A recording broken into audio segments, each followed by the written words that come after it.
Welcome to our comprehensive guide on how to enable memories notifications in X. If you want to relive your favorite moments and cherish the memories, this is the perfect video for you. In this guide, we'll take you through the step-by-step process. Let's get started. Step 1. Open the X app on your device.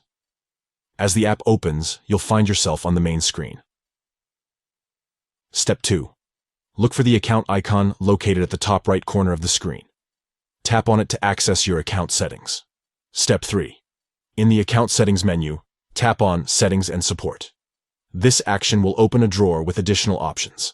Step 4. From the drawer, locate and tap on Setting and Privacy. This will take you to a new screen where you can manage various settings. Step 5. On the new screen, tap on Notifications, and then tap on Preferences. This is where you can customize your notification preferences. Step 6. Find and tap on Push Notifications.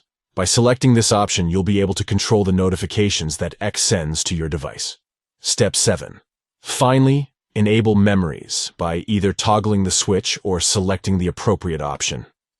This will ensure that you receive notifications for cherished memories and moments. Congratulations! You have successfully enabled Memories notifications in X, allowing you to relive and celebrate your favorite moments. Thank you for watching, and may your X experience be enriched by the delightful memories that await you.